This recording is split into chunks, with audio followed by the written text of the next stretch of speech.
یہ جون 323 BC کی بات ہے کہ فاتح عالم سکندر اعظم بستر مرگ پر تھے۔ ان کے بستر کے گرد بہترین اور قابل جنرلز کھڑے تھے جن پر انہوں نے اپنی فوجی مہمات کے دوران بہت بھروسہ کیا تھا۔ لیجنڈ ہے کہ انہوں نے سکندر اعظم سے پوچھا، یعنی ان کے جنرلز نے پوچھا کہ آپ اپنی موت کے بعد اپنا تخت کسے سونپنا چاہیں گے؟ سکندر اعظم نے جواب دیا، جو تم میں سب سے زیادہ طاقتور ہے اس کو۔ 10 اور 11 جون 323 BC کے درمیانی رات سکندر اعظم کا انتقال ہو گیا۔ یہ جو شکستہ دیواریں آپ سکرین پر دیکھ رہے ہیں، یہ وہی محل ہے جس میں سکندر اعظم نے ممکنہ طور پر اپنی زندگی کی آخری سانسیں لی تھیں۔ اس محل کو بابل کے مشہور بادشاہ بخت نصر نے تعمیر کروایا تھا۔ وہی بخت نصر جنہوں نے یروشلم فتح کر کے یہودیوں کو قیدی بنایا تھا اور ہیکل سلیمانی کو تباہ کر دیا تھا۔ لیکن جیسے آج بخت نصر کا محل تباہی اور بربادی کی تصویر بنا ہوا ہے، ویسے ہی سکندر اعظم کے بعد ان کی سلطنت بھی پاڑا پاڑا ہو گئی۔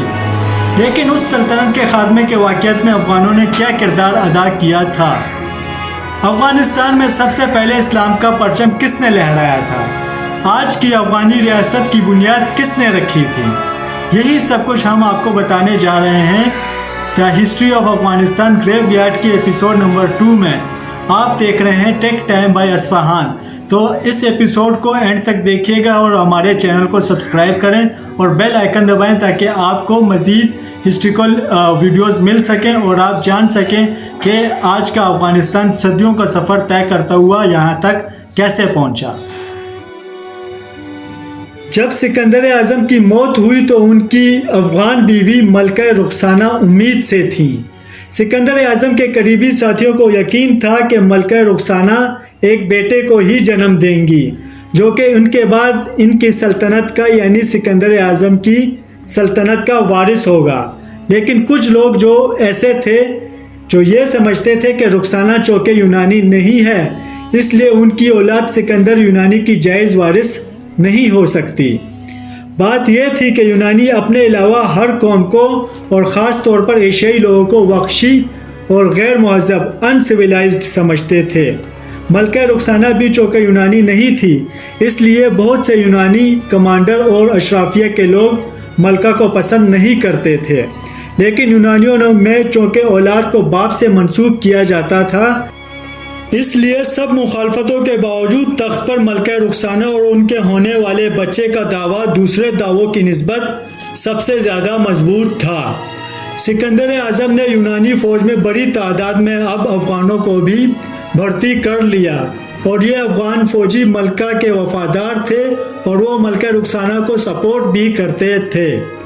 لیکن مسئلہ یہ تھا کہ اگر رخسانہ بیٹے کو جنم دے بھی دیتی تو وہ بچہ فوراً اس وسیع و عریض سلطنت کے حکمرانی کے قابل تو نہیں تھا، اسے وقت چاہیے تھا اور اس وقت میں کسی نے تو اس سلطنت کو گورن کرنا ہی تھا۔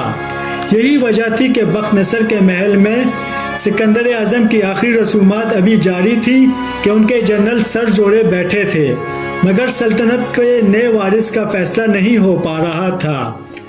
آخر بہت سوچ بچار کے بعد یہ فیصلہ ہوا کہ ملکہ رخسانہ کے ہونے والے بچے اور سکندر اعظم کے سوتیلے بھائی ارہائیڈس جو کہ ذہنی معذور تھے انہیں مشترکہ طور پر سلطنت کا نیا حکمران بنا دیا جائے، یعنی ان دونوں کو علامتی طور پر حکمرانی کے سیٹ پر بٹھا دیا جائے لیکن سلطنت کا سارا انتظام یہی کمانڈر جنرل چلائیں۔ اس طرح یہ معاملہ طے کر لیا گیا۔ کچھ عرصے بعد دوستو رخسانہ نے یونانیوں کے توقع کے عین مطابق ایک بیٹے کو جنم دیا۔ اس بیٹے کو الیگزینڈر IV کا نام دیا گیا۔ جب سکندر اعظم کے سوتیلے بھائی ارہائیڈس کو فلپ 3 کا ٹائٹل مل گیا تو ان دونوں کے نام پر یونانی جنرلز انتظام سنبھالنے لگے اور سلطنت چلانے لگے۔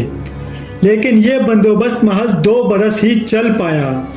جو یونانی ملکہ رخسانہ سے ان کے افغان بیک گراؤنڈ کے وجہ سے نفرت کرتے تھے وہ ان کے بیٹے الیگزینڈر IV کو دل سے حکمران تسلیم نہ کر سکے۔ کچھ جنرلز خود یعنی بادشاہ بننے کے خواب دیکھ رہے تھے۔ وہ ایک بچے اور ایک ذہین معذور کے ماتحت نہیں رہنا چاہتے تھے۔ حکومتی معاملات چلانے کے حوالے سے بھی یونانی جنرلز میں سخت اختلافات تھے۔ سکندر اعظم کے موت کے محض 2 برس بعد 321 BC میں ان کے درمیان اختلافات باقاعدہ خانہ جنگی کی شکل اختیار کر گئے اور یونانی سلطنت میں سول وار شروع ہو گئی۔ یہ سول وار تقریباً 40 برس تک جاری رہی اور جب ختم ہوئی تو سکندر اعظم کے عظیم سلطنت کا زیادہ تر حصہ ان کے 3 جنرلز میں تقسیم ہو چکا تھا۔ جنرل انٹاگنس کا قبضہ اس امپائرز پر تھا جس میں یونان شامل تھا، جبکہ مصر پر ٹولمی کی حکمرانی تھی۔ ترکی، شام، ایران، عراق، افغانستان، سینٹرل ایشیا کے علاقوں میں جنرل سلوکس نے سلوکسٹ امپائر قائم کر لی تھی۔ یہ تینوں امپائرز سکندر اعظم کے جنرلز نے اپنے بلبوتے پر اس خانہ جنگی کے بعد قائم کی تھیں۔ خانہ جنگی کے دوران ہی 310 قبل از مسیح میں سکندر اعظم کی افغان بیوی رخسانہ اور ان کے بیٹے الیگزینڈر IV کو بھی قتل کر دیا گیا۔ یوں سکندر اعظم کی بلڈ لائن مٹ گئی تھی اور وہ افغان جو سکندر اعظم کے بیٹے کے ذریعے پورے یونانی امپائرز پر حکومت کرنے کے خواب دیکھ رہے تھے، اب وہ سلوکس امپائرز کے قبضے میں ان کے غلامی میں جا چکے تھے۔ ساتھ میں یہ ہوا کہ یونانی سول وار ختم ہونے سے پہلے ہی موجودہ افغانستان کا ایک بڑا علاقہ یونانیوں کے ہاتھوں سے نکل گیا۔ وہ اس طرح کہ 321 BC میں جب یونانی سول وار شروع ہوئی تو اس وقت افغانستان کے ہمسائے ہندوستان میں بہت طاقتور سلطنت نے جنم لیا جس کا نام تھا موریہ امپائرز۔ اس سلطنت کے بانی چندرگپت موریہ تھے۔ لیکن اس زمانے تک شمال مغربی ہندوستان یا موجودہ پاکستان کے بہت سے علاقے جنہیں سکندر یونانی نے فتح کیا تھا وہ ابھی بھی یونانیوں کے قبضے میں تھے۔ یہاں کچھ یونانی فوج بھی تعینات تھی، خاص طور پر ٹیکسلا، جسے ٹیکسلا بھی کہا جاتا تھا۔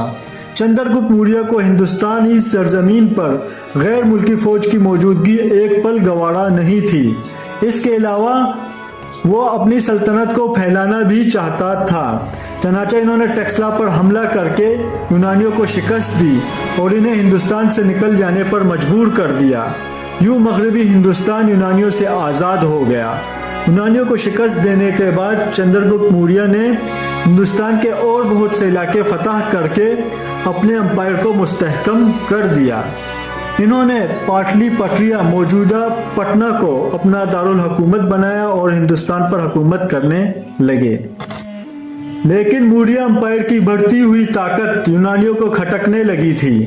سکندر یونانی کے سابق جنرل سلوکس، جنہوں نے سول وار کے دوران سلوکس امپائرز کی بنیاد رکھی تھی، وہ افغانستان کے ایک بڑے حصے پر اب بھی قابض تھے۔ موریہ امپائر سے سب سے زیادہ خطرہ بھی وہی محسوس کرتے تھے۔ اس کے علاوہ وہ یہ بھی چاہتے تھے کہ شمالی مغربی ہندوستان جو موجودہ پاکستان ہے، اس کے جو علاقے موریہ سلطنت نے چھینے ہیں وہ واپس لے لیے جائیں۔ چنانچہ انہوں نے ایک بڑی فوج جمع کی اور 305 سے 301 BC کے درمیان کسی وقت ہندوستان پر حملہ آور ہو گئے، لیکن اس حملے میں انہیں منہ کی کھانا پڑی۔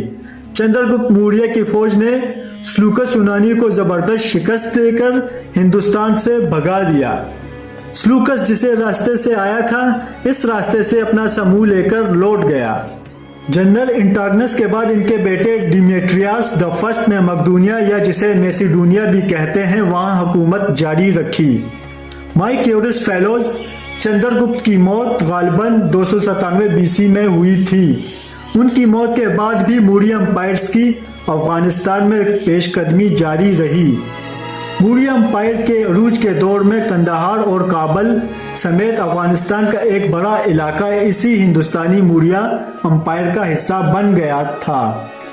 لیکن پھر 268 BC میں موریہ امپائر میں ایک بڑی تبدیلی آئی جس نے ہندوستان کو متاثر کیا، لیکن افغانستان اور اس کے ثقافت پر بھی بہت گہرا اثر ڈالا۔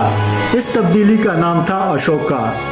اشوکا چندرگپت موریہ کے پوتے تھے۔ اور انہوں نے 12 برس کی عمر میں موریہ امپائر کا تخت سنبھالا تھا۔ وہ بھی فتوحات کے شوقین تھے، لیکن پھر یوں ہوا کہ ان کا مقابلہ کلنکا نام کی ایک ریاست سے ہوا جو موجودہ بھارتی ریاست اڑیسہ میں واقع تھی۔ اس شکست کے بعد یونانیوں نے جنوب مشرقی افغانستان کے علاقہ جسے یونانی ادا کوسیا کہتے تھے اسے موریہ امپائر کے حوالے کر دیا، جبکہ شمال مغربی افغانستان یونانیوں کے قبضے میں ہی رہا۔ اس کے علاوہ سلوکس نے چندرگپت موریہ سے اپنی بیٹی کی شادی بھی کرا دی۔ چندرگپت موریہ نے بھی سلوکس کو 500 ہاتھیوں کا تحفہ دے دیا۔ اس معاہدے کے بعد سلوکس نے کبھی ہندوستان کی طرف میلی آنکھ سے بھی نہیں دیکھا۔ البتہ انہوں نے موریہ امپائر سے ملنے والے ہاتھیوں کو یونانی سول وار میں اپنے دشمنوں کے خلاف خوب استعمال کیا۔ 301 BC میں سلوکس نے موجودہ ترکی میں اپنے حریف انٹاگنس کی فوج کو شکست دی۔ اس لڑائی میں جنرل انٹاگنس مارے گئے۔ اس جنگ کو اس تاریخی لڑائی کو بیٹل آف ایپسس کہا جاتا ہے، اور اس لڑائی میں ہندوستانی ہاتھیوں نے ہی فیصلہ کن کردار ادا کیا تھا۔ جنرل انٹاگنس کے بعد ان کے بیٹے ڈیمیٹریاس دا فرسٹ نے مقدونیہ یا جسے میسیڈونیا بھی کہتے ہیں وہاں حکومت جاری رکھی۔ مائیکیورس فیلوس چندرگپت کی موت غالباً 297 BC میں ہوئی تھی۔ ان کی موت کے بعد بھی موریہ امپائر کی افغانستان میں پیش قدمی جاری رہی۔ موریہ امپائر کے عروج کے دور میں قندھار اور کابل سمیت افغانستان کا ایک بڑا علاقہ اسی ہندوستانی موریہ امپائر کا حصہ بن گیا تھا، لیکن پھر 268 BC میں موریہ امپائر میں ایک بڑی تبدیلی آئی جس نے ہندوستان کو تو متاثر کیا ہی لیکن افغانستان اور اس کے ثقافت پر بھی بہت گہرا اثر ڈالا۔ اس تبدیلی کا نام تھا اشوکا۔ اشوکا چندرگپت موریہ کے پوتے تھے اور انہوں نے 12 برس کی عمر میں موریہ امپائر کا تخت سنبھالا تھا۔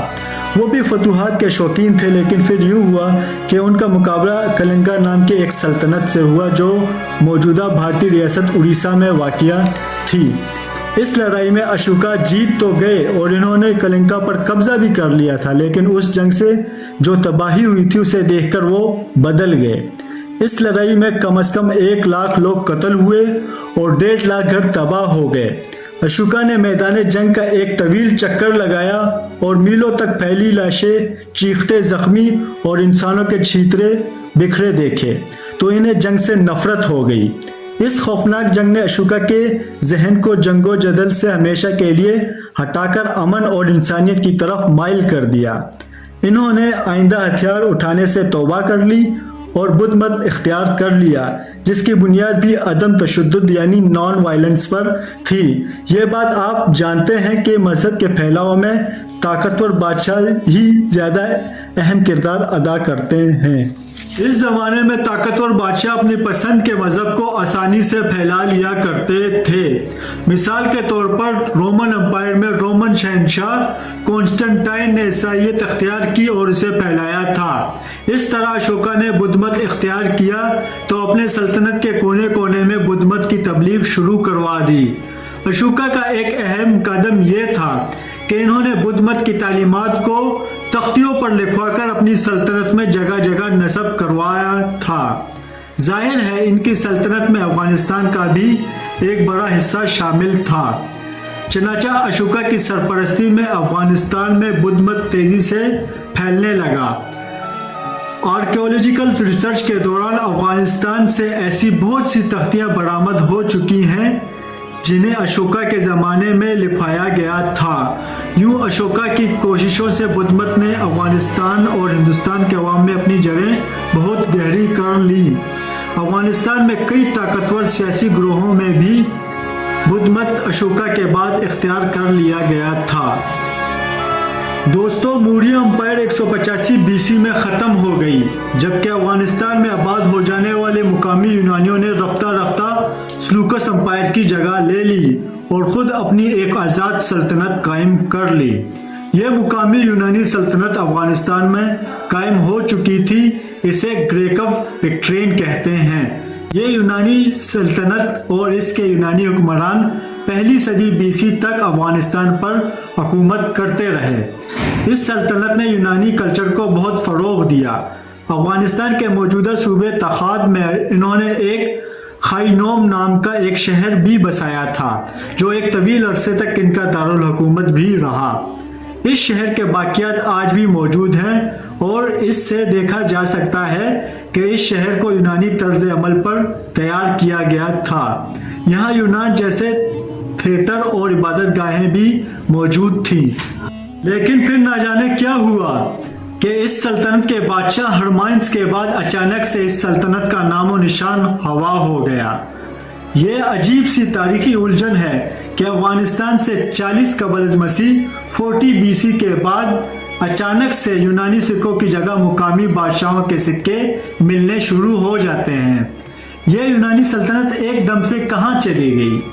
اس حوالے سے ایک تاریخی قیاس آرائی یہ کی جاتی ہے کہ شاید مقامی لوگوں اور غیر ملکی حملہ آوروں کے اچانک حملے اس کے خاتمے کا باعث بنی۔ یہ بھی مانا جاتا ہے کہ یونانی حکمران مسلسل حملوں اور جنگ و جدل سے تنگ آ کر افغانستان ہی کے ایک اور علاقے نورستان میں جا کر آباد ہو گئے تھے اور انہوں نے تخت چھوڑ دیا تھا۔ یہ لوگ 19ویں صدی کے آخر تک غیر مسلم ہی رہے۔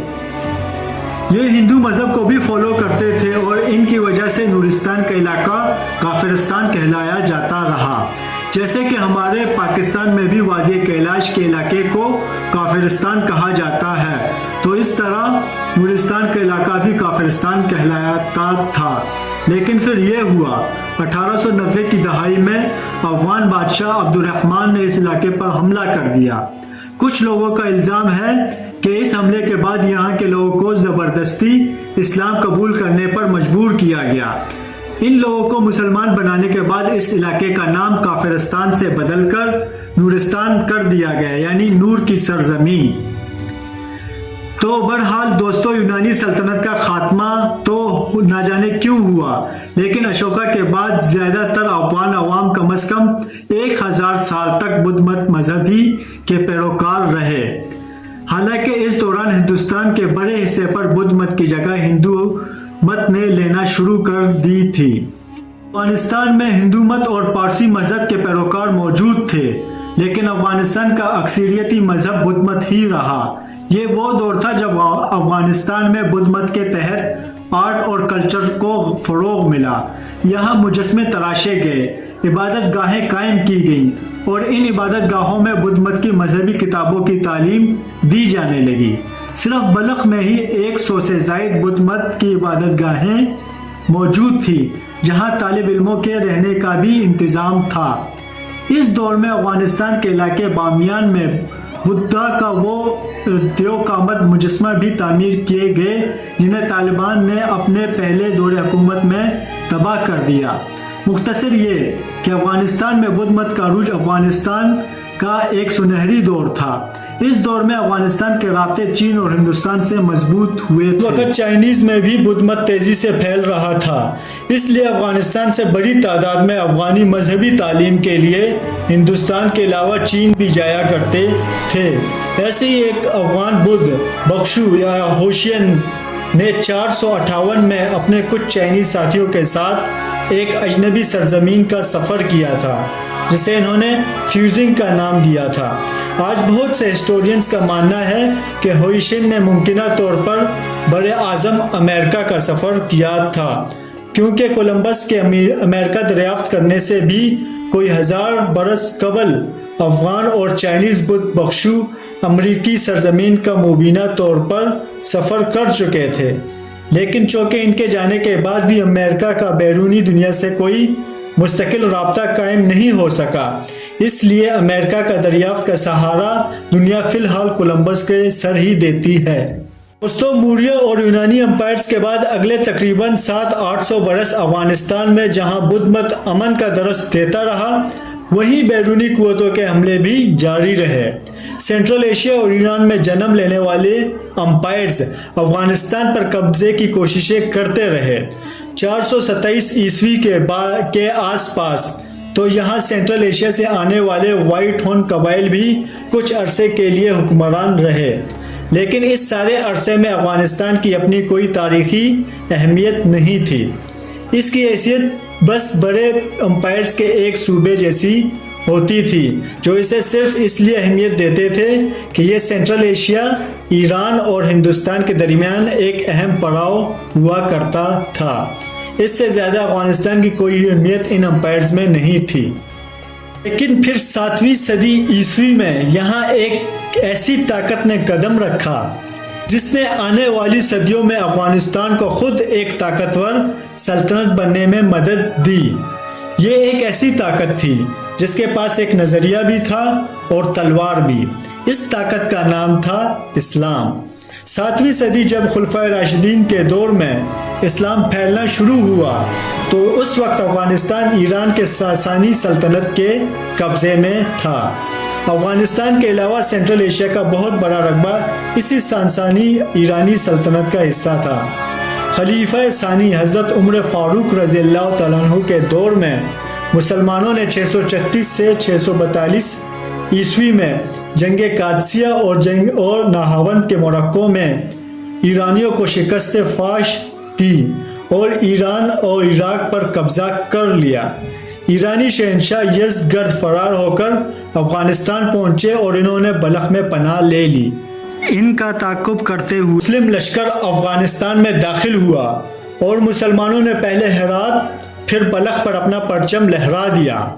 بلخ کو مسلمانوں نے شہروں کی ماں یعنی مدر آف سٹیز کا خطاب دیا۔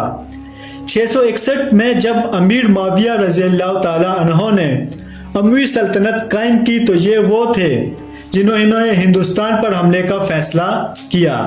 انہوں نے اپنے سپہ سالار محلب بن ابی صفرا کو حکم دیا کہ وہ ہندوستان پر حملہ آور ہو جائیں۔ محلب بن ابی صفرا اس وقت ایران اور سینٹرل ایشیا کے اس علاقے کو جسے خراسان کہا جاتا ہے وہاں موجود تھے۔ وہ فوراً لشکر لے کر ہندوستان جانے کے لیے کابل کی جانب چل پڑے۔ انہوں نے کابل سے ملتان تک کئی علاقوں پر حملے کیے اور مقامی حکمرانوں کو شکستیں دے کر کافی مال غنیمت حاصل کی۔ اس کے بعد وہ افغانستان کے راستے ہی سینٹرل ایشیا واپس چلے گئے اور سمرقند پر قبضے کی مہم میں حصہ لیا۔ دوسری طرف مسلمانوں کا ایک اور لشکر نے ایرانی علاقے سیستان کی طرف سے پیش قدمی کر کے قندھار پر حملہ کیا۔ مسلم ہسٹورینز کے مطابق قندھار کے شہریوں نے حملہ آور لشکر کا بڑی دلیری سے مقابلہ کیا اور اس لڑائی میں مسلمانوں کو بھاری جانی نقصان اٹھانا پڑا، لیکن اس کے باوجود مسلمانوں کو فتح ہوئی اور قندھار پر ان کا قبضہ قائم ہو گیا۔ یوں دوستوں خلافت راشدہ سے شروع ہونے والی فتوحات کا سلسلہ اموی دور میں ختم ہوا اور افغانستان پہلی بار مسلمانوں کے کنٹرول میں آ گیا۔ افغان عوام نے مسلم اثر میں آتے ہی اپنا مذہب تبدیل نہیں کیا۔ افغانستان میں رہنے والے مختلف قبائل خواہ وہ پارسی تھے یا بدھ مت یا ایک بدھ مت سے ملتے جلتے مذہب شامانی سے تعلق رکھتے تھے، وہ اپنے اپنے مذہب کی پریکٹس کرتے رہے۔ خاص طور پر افغانستان کے خانہ بدوش قبائل اسلامی تعلیمات سے بالکل بھی آگاہ نہیں ہوئے تھے۔ اموی سلطنت کے خاتمے تک یہی صورتحال رہی، لیکن 750 عیسوی کے آس پاس جب اموی سلطنت کا خاتمہ ہو گیا اور اس کی جگہ عباسی سلطنت قائم ہوئی تو صورتحال ہی بدل گئی۔ عباسیوں نے آرٹ اور کلچر کو اپنا لیا تھا اور اپنی سلطنت میں بڑے پیمانے پر خوبصورت مساجد اور محل وغیرہ تعمیر کروانا شروع کر دیے۔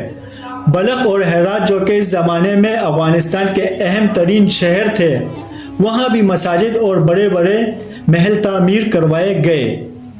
ان مساجد کے ذریعے اسلام کی تبلیغ زور و شور سے شروع ہوئی اور افغانوں کی بڑی تعداد نے نیا مذہب اختیار کرنا شروع کر دیا۔ وہ وقت اور آج کا وقت دوستو اب گزشتہ 1000 برس سے زیادہ ہو چلا ہے اور اسلام ہی افغانستان کا سب سے بڑا مذہب ہے۔ اس وقت افغانستان میں غیر مسلموں کی آبادی نہ ہونے کے برابر ہے، یعنی 1% سے بھی کم۔ لیکن دوستو جو افغانستان اموی اور عباسی دور میں موجود تھا وہ ایک بڑی طاقت نہیں تھا بلکہ بڑی سلطنتوں کا ایک چھوٹا سا صوبہ ہی تھا۔ افغانستان کو پہلی بار تاریخ میں ایک طاقت کے طور پر متعارف کروانے کا سہارا جاتا ہے ایک ترک سردار کے نام۔ اس سردار کا نام تھا محمود غزنوی۔ اگر عباسی سلطنت افغانستان پر اپنی گرفت مضبوط رکھتی تو شاید تاریخ میں محمود غزنوی کا نام تک نہ ہوتا۔ لیکن عباسی سلطنت اپنے قیام کے پہلی صدی یعنی 850 عیسوی سے پہلے ہی کمزور پڑنا شروع ہو گئی تھی۔ عباسیوں کی کمزوری کا فائدہ اٹھا کر سینٹرل ایشیا میں بغاوتیں شروع ہو گئیں اور نئی سلطنتیں قائم ہونے لگیں۔ افغانستان ایک بار پھر ایک سے دوسرے سلطنت کے ہاتھوں میں منتقل ہونے لگا۔ 819 میں سینٹرل ایشیا میں ایک نئی سلطنت قائم ہو گئی، سامیان یا سامانی سلطنت۔ یہ سلطنت 1999 تک یعنی تقریباً 200 برس قائم رہی۔ افغانستان بھی اس سلطنت کا حصہ تھا۔ 980 کی دہائی میں افغانستان کے سامانی گورنر ایک سابق ترک غلام تھے جن کا نام تھا سبکتگین، لیکن یہ کوئی عام ترک غلام نہیں تھے بلکہ ان کا شجرہ نسب ایران کے ساسانی سلطنت کے آخری حکمران یزدگرد تک جا پہنچتا تھا۔ وہی یزدگرد جن کی تعاقب میں مسلمانوں نے افغانستان فتح کیا تھا۔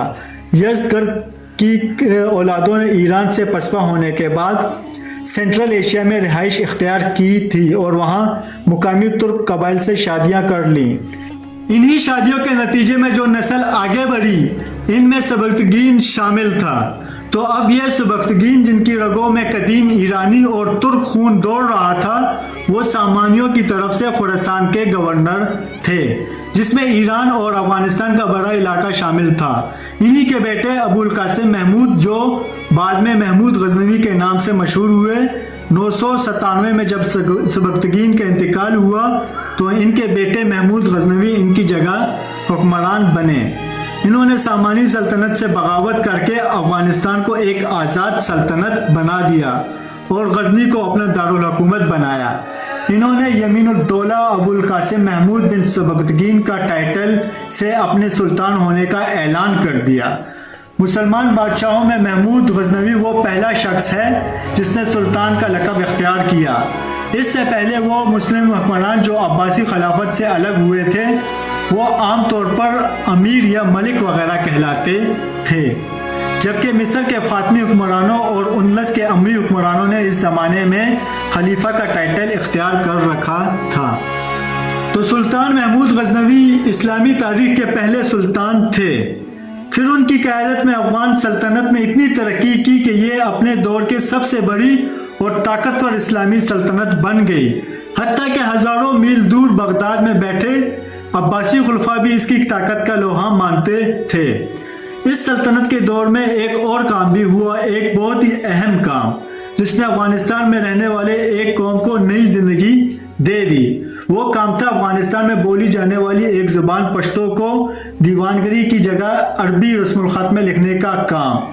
اس کے نتیجے میں پشتو زبان کو بہت ترقی ملی کیونکہ افغانستان کے حکمران عربی رسم الخط کو اپنا چکے تھے اور وہاں کسی بھی زبان کی ترقی عربی کے لفظ میں لکھے بغیر ممکن نہیں تھی۔ یوں پشتو کی رسم الخط کی تبدیلی نے پشتو بولنے والوں کو افغانستان میں اپنی الگ پہچان بلکہ سیاسی طاقت کا موقع بھی فراہم کر دیا۔ لیکن سوال یہ ہے کہ یہ پشتون تھے کون؟ کیا واقعی جیسے کہ کہا جاتا ہے کہ پشتونوں کی ہسٹری 6000 برس پرانی ہے، ایسا ہی ہے؟ چنگیز خان اور مغلوں نے افغانستان سے کیا سلوک کیا؟ ماڈرن افغانستان، آج کا افغانستان کیسے قائم ہوا؟ یہ سب آپ کو دکھائیں گے، مگر history of Afghanistan the graveyard of empire کی اگلی قسط میں ضرور دیکھیے۔